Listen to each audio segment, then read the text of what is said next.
चलिए, तो आज हम लोग पढ़ेंगे एक्सरसाइज 2.1 जो क्लास 10th का है। वह आप लोग को आज समझना है कि बहुपद चैप्टर में जो फर्स्ट चैप्टर आता है 2.1 उसमें हम लोग को क्या करना है। तो सबसे पहले हम बता दें कि अगर आपको लिखा रहे पी एक्स का मान निकाले शून्य कितना होगा, तब आपको क्या करना है। जैसे y बराबर पी एक्स लिखा रहे तब क्या करना है, और या नहीं तो अगर आपको पी वाई का मान कर दे निकालने के लिए, इस तरह से दोनों में क्या फर्क है, इसको समझ गए तो आपका कोई भी सवाल जो है, जो बहुपद का फर्स्ट चैप्टर है आपको 2.1 क्लास 10th में, वो दिक्कत नहीं रहेगा। बस इस दो को समझना है, तो इसलिए आप इस वीडियो को अंत तक देखिएगा। अगर चैनल पर नए हैं तो चैनल को सब्सक्राइब कर लीजिएगा और दोस्तों को शेयर कर दीजिएगा। चलिए, यहाँ पर हम क्या करेंगे, पी एक्स बराबर वाई रहे तब क्या करना है। जैसे कि हमारा एक ग्राफ दिया रहेगा चित्र में, और उस ग्राफ में पहचानने के लिए आपको कहेगा कि इसका शून्य कितना है। चलिए, हम ऐसे एक चित्र बना दिया, और आप सभी इतना तो जानते होंगे, ये y डैश होता है, ये x और ये x डैश होता है, इतना। अब एक बात याद रखिए कि इस डायग्राम से आपको इसमें बताना है कि इसका कितना शून्यक होगा या कितना हल होगा।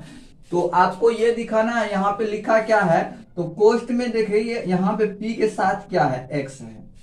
क्या है, x है। जो भी इस कोष्ठ में नजर आएगा, यहाँ पे x नजर आ रहा है, तो हमको देखना है कि इस x वाली रेखा को यह जो टेढ़ी मेढ़ी रेखा है वह कितना बार काटती है, प्रतिच्छेद करती है।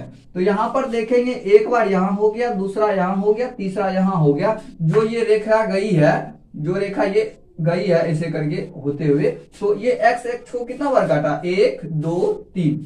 आशा रखते हैं समझ में आ गया। 3 बार काटा तो 3 हल होगा, यानी 3 शून्यक होगा। इसका शून्यक कितना होगा, शून्य की संख्या 3 होगा। इसकी शून्य की संख्या कितना होगा, 3 होगा। यदि आपको दिया रहे पी एक्स बराबर वाई और पूछ दे कि इसका चित्र दिया रहे और ऐसे और कह दे कितना शून्यक है, तो देखेंगे कितना बार जो इसमें कोष्ठ में रहेगा उस वो अक्ष को कितना बार प्रतिच्छेद किया गया है। तो कोष्ठ में x है, इसलिए x अक्ष को देखेंगे कितना बार काटा गया है, तो 1 2 3 बार।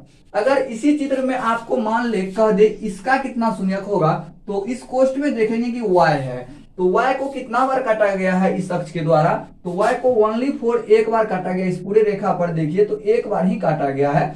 अतः इस कंडीशन पर हमारा शून्य की संख्या कितना होगा, ओनली फॉर 1 होगा। तो आशा रखते हैं समझ में आ गया होगा कि शून्य की संख्या कैसे पहचानना है। आपका प्रथम चैप्टर में सिर्फ और सिर्फ यही पता करना है और चित्र से दर्शाना है कि इसका कितना शून्यक होगा। अगर इसी चित्र का एक उदाहरण दूसरा ले ले कि अगर ऐसे रहे y डैश x डैश, और इसमें चित्र ऐसे कर दिया जाए और बोल दे कि px के लिए इसका शून्य कितना है, तो x है ना, तो x को कितना बार काटा गया है, ओनली फॉर एक बार काटा गया है, तो इसकी शून्य की संख्या 1 होगा।